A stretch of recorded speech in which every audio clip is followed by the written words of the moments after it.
Au nom du Père et du Fils et du Saint-Esprit, ainsi soit-il. Chers fidèles, comme je viens de vous le dire, l'Église célèbre aujourd'hui un des 12 apôtres et un des 4 évangélistes qui est aussi martyr, donc Saint Matthieu.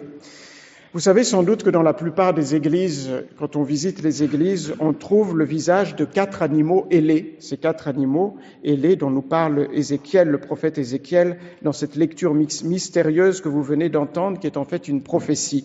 En effet, ces 4 animaux ailés, qui sont, comme l'a dit Ézéchiel dans l'Épître, un bœuf, un lion, un bœuf ou une génisse, un lion, un aigle et un homme, le 4e n'est pas un animal, c'est un homme, eh bien, représente les 4 évangélistes. C'est l'annonce prophétique par le bon Dieu dans l'Ancien Testament, dans le chapitre 1 d'Ézéchiel, des siècles avant l'arrivée de notre Seigneur Jésus-Christ, des 4 hommes, disciples ou apôtres de notre Seigneur Jésus-Christ, qui vont raconter sa vie dans les 4 évangiles, qui sont donc Saint Matthieu, que nous célébrons aujourd'hui, Saint Marc, Saint Luc et Saint Jean.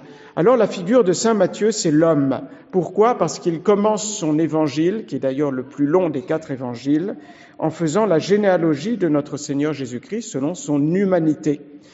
L'évangéliste Luc est représenté par un bœuf ou une génisse, parce qu'il commence son évangile en parlant du grand prêtre Zacharie qui rentrait dans le temple, dans l'Ancien Testament, avant la venue de notre Seigneur Jésus-Christ, pour y accomplir les sacrifices d'animaux. Marc est représenté par un lion, parce qu'il commence son évangile en parlant de Saint Jean-Baptiste, qui est dans le désert et qui prêche, dit-il, dans le désert, et donc comme le lion qui crie dans le désert. Et enfin, Saint Jean est représenté par un aigle, toujours donc dans ces images que vous trouvez dans toutes les églises pratiquement, et au centre il y a toujours l'image de notre Seigneur Jésus-Christ. Ce sont les 4 évangélistes qui ont raconté l'évangile, la vie de Jésus-Christ, parce que Saint Jean commence son évangile en rappelant la divinité de notre Seigneur Jésus-Christ. C'est le dernier évangile normalement que l'on lit à la messe. Alors la tradition de l'Église a toujours affirmé que Saint Matthieu a été celui qui a écrit le premier évangile. Tous les évangiles ont été écrits avant la destruction de Jérusalem en l'an 70, de sorte que tous les témoins oculaires vivaient encore quand les évangélistes ont écrit donc la vie de notre Seigneur Jésus-Christ. Il a écrit la vie de Jésus-Christ, le premier évangile, donc quand il était encore en Palestine, avant de quitter la Palestine, quand il a évangélisé la Palestine avec les autres apôtres, après l'ascension de notre Seigneur Jésus-Christ au ciel, et donc il l'a écrit en araméen. C'était la langue des Juifs, parce qu'il l'a écrit pour les Juifs, pour la conversion des Juifs. Alors, avant sa conversion, Matthieu s'appelait Lévi, selon les évangélistes Marc et Luc. C'est Saint Matthieu, vous venez de l'entendre dans l'Évangile, qui nous rappelle donc l'occasion de son appel à la vocation apostolique, donc à l'apostolat, par notre Seigneur Jésus-Christ. Ce fut là, sans doute, qu'il reçut un autre nom, le nom de Matthieu, qui est aussi un nom araméen, et donc qui signifie d'ailleurs Dieu donné, donné à Dieu. Et les 3 évangélistes synoptiques, ce sont les 3 premiers synoptiques parce qu'ils ont la même vue sur notre Seigneur Jésus-Christ, ils racontent les mêmes choses en général sur notre Seigneur Jésus-Christ. Les évangiles de Matthieu, Marc, Luc, les 3 premiers évangiles, nous rappellent que Matthieu faisait un métier odieux pour les Juifs, qui était le métier de publicain, c'est-à-dire de récepteur des impôts pour les Romains. Alors Saint Matthieu raconte lui-même sa vocation. Jésus, dit-il, vit un homme appelé Matthieu, c'était lui-même, assis au bureau des impôts, et il lui dit « Suis-moi ». Et Matthieu, se levant, le suivit. Évidemment, Matthieu connaissait déjà notre Seigneur Jésus-Christ, très vraisemblablement, il le connaissait personnellement, et donc il l'a suivi immédiatement, généreusement. Et Jésus va déjeuner chez Matthieu, et sans doute que Matthieu a fait un repas d'adieu pour ses amis, qui étaient d'ailleurs en grande partie des publicains et des pécheurs. Il y avait aussi les disciples de notre Seigneur Jésus-Christ. Voilà pourquoi les pharisiens disent aux disciples de Jésus, « Pourquoi votre maître mange-t-il avec les publicains et les pécheurs ?» Et Jésus reprend aussitôt sa propre défense. « Ce ne sont pas ceux qui se portent bien, dit Jésus, mais les malades qui ont besoin du médecin. » Et Jésus insiste solennellement. Allez, apprenez ce que signifie cette parole. Je veux la miséricorde, dit Dieu, et non le sacrifice. Jésus entendait par là que quand il y a ces 2 obligations, les œuvres de miséricorde et le sacrifice qui sont en conflit, on doit choisir les œuvres de miséricorde envers son prochain. Et Jésus insiste encore.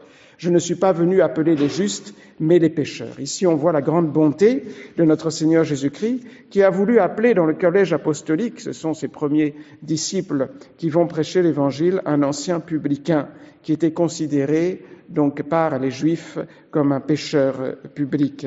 Alors, chers fidèles, je voulais vous rappeler que jusqu'au XVIIIe siècle, personne n'a osé nier l'historicité des évangiles.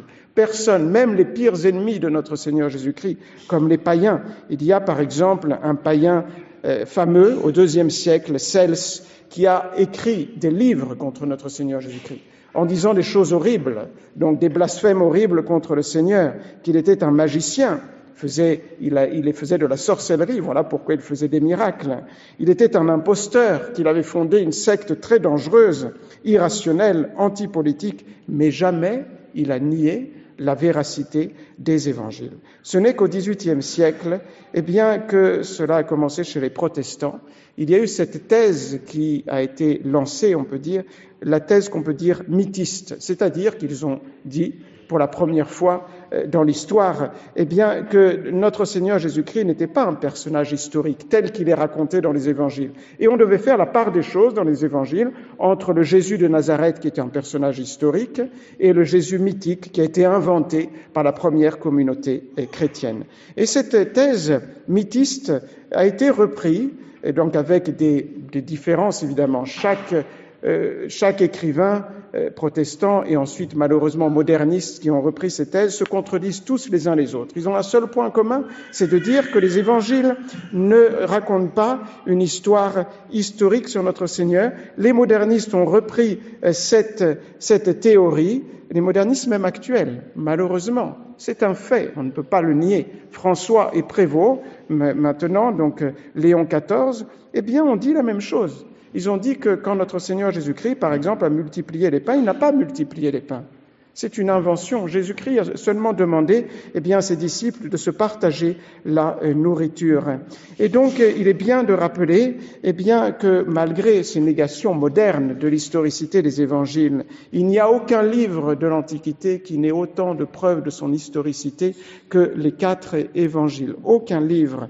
Si on veut aller au fond des choses pour prouver qu'un livre est historique, et je vous dis, personne n'a contesté l'historicité de notre Seigneur dans sa vie racontée par les évangiles durant 18 siècles, on doit prouver que ce livre est authentique, c'est-à-dire que les auteurs auxquels on attribue ce livre sont vraiment les vrais auteurs à l'époque auquel on le pense, n'est-ce pas, que ce livre est intègre, c'est-à-dire que le livre que je viens de vous lire, par exemple l'Évangile, c'est celui que lisaient les premiers chrétiens au 1er siècle. Il n'y a pas de différence, il n'y a pas eu de changement et de mutation. Et enfin, que ce livre est véridique, c'est-à-dire que les auteurs de ce livre n'ont pas pu raconter des mensonges. Et les évangélistes étaient des témoins oculaires. Quelques mots seulement pour vous montrer le sérieux de cette historicité des évangiles qui est niée maintenant par des gens qui se croient très intelligents, qui le sont sans doute d'ailleurs, comme Michel Onfray, qui nie même l'existence historique de notre Seigneur Jésus-Christ, n'est-ce pas ? Quant à l'authenticité, nous avons des preuves très fortes que les 4 évangiles ont été vraiment écrits par 2 apôtres et 2 disciples de notre Seigneur Jésus-Christ, Matthieu et Jean et Luc et Marc. En effet, il y a des auteurs très sérieux des premiers siècles, comme l'évêque de Hiérapolis en Turquie, qui était un disciple de saint Polycarpe, qui lui-même avait connu saint Jean, qui affirme que le nom de 2 évangélistes, donc Matthieu et Marc, si je ne me trompe. Saint Irénée, c'est le 2e siècle, qui est un auteur reconnu comme très sérieux dans ses recherches historiques, lui cite aussi les 4 évangélistes comme auteurs des évangiles, Matthieu, Marc, Luc et Jean. Et ainsi, Origène, Tertullien, un des premiers historiens de l'histoire de l'Église, Eusèbe de Césarée, dans son histoire ecclésiastique, apporte plusieurs preuves que les évangiles ont vraiment été écrits par des témoins oculaires de ce que notre Seigneur Jésus-Christ a fait. Quant à l'intégrité, des évangiles, grâce à la papyrologie, qui s'est beaucoup développée au XXe siècle et au XXIe siècle, nous avons la certitude que les textes que nous lisons sont exactement les mêmes textes que les premiers chrétiens lisait donc au 1er siècle de l'Église. Il n'y a aucun livre de l'Antiquité qui possède autant de codex, c'est-à-dire de parchemins écrits sur des peaux d'animaux et de papyrus, et donc qui sont des copies des évangiles. Et donc nous avons les 4 évangiles en entier à partir du IVe siècle, écrits sur des peaux, qui sont dans des musées, n'est-ce pas? C'est exactement le même texte que nous lisons, nous, dans notre évangile. Et nous avons une infinité de papyrus, c'est-à-dire de petits morceaux de papier qui ont été retrouvés. Il y en a 24 000 sur les évangiles. Et tous ces papiers sont concordants, c'est la même version que nous lisons. Et ces papiers, parfois ces papyri, au pluriel, n'est-ce pas? Eh bien, parfois remontent au 1er siècle. On a retrouvé un passage de Saint Marc, au chapitre 6, qui date de l'an 50. Donc nous avons la preuve que l'évangile de Saint Marc a été écrit avant l'an 50, quand tous les témoins oculaires de notre Seigneur Jésus-Christ vivaient. Et donc, enfin, eh bien, les évangélistes n'ont pas pu mentir. Pourquoi cela? C'est très simple. Parce que tous les témoins oculaires vivaient. S'ils avaient menti, tout le monde se serait levé et aurait dit « vous racontez des mensonges ». Personne ne s'est levé. On a contesté que notre Seigneur Jésus-Christ était un homme de Dieu et le Fils de Dieu fait homme, comme je vous l'ai dit. Ses ennemis se sont levés pour dire c'est un magicien, c'est un imposteur, mais jamais ils n'ont contesté la véracité des évangiles. Et enfin, si les évangélistes avaient raconté des mensonges pour fonder une secte, comme disent les ennemis de notre Seigneur Jésus-Christ et de l'Église, ils auraient raconté une histoire tout à fait différente. Ils n'auraient pas dit que notre Seigneur Jésus-Christ, le Messie, attendu depuis des siècles par les Juifs et qui devait pour eux être un homme puissant, qui leur redonnait le pouvoir dans la Palestine, eh bien que ce Messie était mort sur une croix. Il n'aurait pas dit que les disciples et les apôtres de notre Seigneur Jésus-Christ étaient des hommes sans qualité humaine, qui ont été lâches au début, qui ont tous trahi, en tout cas qui ont tous fui notre Seigneur Jésus-Christ. Ils auraient dit que les premiers disciples de notre Seigneur Jésus-Christ étaient des hommes et des leaders courageux, charismatiques, n'est-ce pas? Et ils font le contraire. Quand ils racontent la vie de notre Seigneur Jésus-Christ, ils se présentent comme des personnes pleines de défauts. C'est Matthieu qui raconte lui-même sa vocation pour rappeler qu'il était un pécheur, comme je viens de vous le rappeler. Alors juste quelques mots sur l'évangile de Saint Matthieu. Saint Matthieu est un auteur très habile. Il montre Jésus comme le docteur et le proclamateur, le promulgateur de la nouvelle loi, et il va donner tous les enseignements principaux pour les premiers chrétiens. Il va enseigner la formule du baptême, le grand sermon sur la montagne dans lequel il y a l'essentiel de notre sainte religion. Il va rappeler que notre Seigneur Jésus-Christ, c'est un passage très connu, au chapitre 16, a institué un chef dans l'Église, c'est le primat de Pierre. Pierre, sur cette pierre je bâtirai mon Église. Il va rappeler que notre Seigneur Jésus-Christ a fondé une société indéfectible, c'est l'Église catholique, c'est le chapitre 28, je serai avec vous jusqu'à la fin du monde. Et il va rappeler aux Juifs que Jésus est le Messie, qu'il a accompli toutes les prophéties de l'Ancien Testament, mais que malheureusement, leur nation eux-mêmes ne l'ont pas reçu. Ils l'ont condamné à mort, mais il est ressuscité. Il a fondé cette société, l'Église catholique, qui est son royaume, dont il parlait durant toute sa vie publique, et qui va continuer sa mission pour sauver les âmes jusqu'à la fin du monde. Et il a écrit, je vous l'ai dit, en araméen. Nous ne possédons pas la copie en araméen, mais en grec, puisque l'Évangile a été diffusé tout de suite dans les pays aux alentours de la Palestine et ont été écrits, traduits. Et donc, pour ce qui est du premier Évangile, tout de suite en grec, afin qu'il soit compris par tous. Juste quelques mots sur la vie de Saint Matthieu. On sait peu de choses sur la vie de Saint Matthieu après l'Ascension. Nous savons par le bréviaire, par plusieurs auteurs ecclésiastiques, qu'après être resté un moment, comme les autres apôtres, en Palestine pour évangéliser justement les Juifs, il est parti évangéliser d'autres pays. Et il est parti évangéliser l'Éthiopie. Et là, il a ressuscité la fille du roi d'Éthiopie, ce qui a causé la conversion de toute la famille royale d'Éthiopie et de toute la province. Tous se sont fait baptiser. Et le successeur, cependant, de ce roi qui s'était converti au christianisme, qui était le frère du roi, Irtarque, voulut épouser, cependant, une personne de la famille de son frère, Iphigénie, qui s'était convertie et qui s'était, on pourrait dire, mais maintenant on dirait, qui s'était fait religieuse, qui s'était fait sœur, n'est-ce pas, qui s'était consacrée au Seigneur dans la virginité.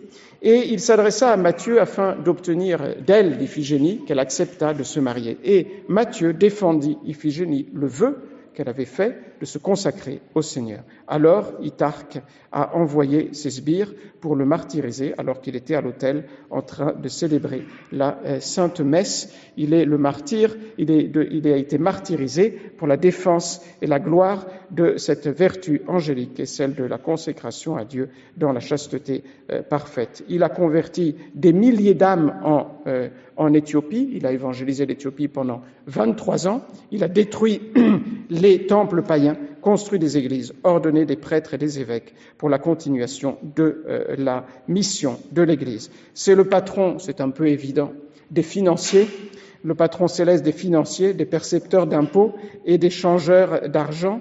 On le représente avec un livre ouvert qui est évidemment l'Évangile, ou alors tué au pied de l'autel, c'est son martyr. Ces reliques ont été ramenées en Italie, près de Naples, à Salerne, donc à la fin du Xe siècle.